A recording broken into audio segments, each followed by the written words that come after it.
was a heated back and forth at Senator Markwayne Mullin's confirmation hearing today. Sure was. The Oklahoma Republican is the president's pick to lead the Department of Homeland Security. And his fellow senators had a lot of questions for Markwayne Mullin on how he would handle an agency. An agency has seen plenty of controversy over the last year.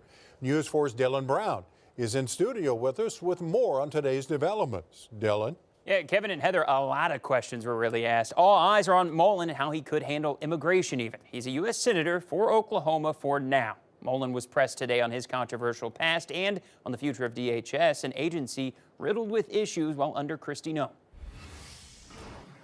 And I'm assuming we'll commence when he arrives. Homeland Security Committee GOP Chair Rand Paul not happy about the president's pick for DHS Secretary Markwayne Mullin. Explain to the American public why they should trust a man with anger issues to set the proper example for ICE and Border Patrol agents. In 2017, Senator Paul was attacked by a neighbor, Mullin seemingly celebrating it. Tell the world why you believe I deserve to be assaulted from behind, have 6 ribs broken, and a damaged lung. I simply addressed that I said I could understand because of the behavior you were having. Paul pointing then to this controversial moment in 2023, Mullin threatening the head of the Teamsters Union. You want to do it now? I'd love to do it right now. Well, stand your butt up then. You stand your butt up. In the days after the fight, you said, and I quote, sometimes people just need to be punched in the face. Sir, I get it. It's about character assassination for you. Who do you think started that character assassination? Former DHS head Kristi Noem notably criticized for her handling of the deaths of Renee Good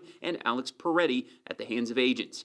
Mullin at one point saying Good's death was justified, even without an investigation, and that, quote, Peretti was a deranged individual who came in to cause max damage. Could we expect those kinds of quick responses if you are confirmed as secretary? I was responding immediately without the facts. That's my fault. That won't happen as secretary. Questions around mass deportations. Critics point to large quotas under Noem leading to problems. Mullin not saying that would end. If you're confirmed, are you going to be directing ICE to arrest 3,000 people a day? I can say the president has tapped me to be the Secretary of Homeland, and I will lead that department. Questions around ICE detention centers. Oklahoma City almost had one before public pushback. Mullin was asked if he would open new ones despite outcries against it from communities. I won't be able to speak to that until I understand the risk and the reason behind delivering the mission that's set in front of us. We got to protect the homeland.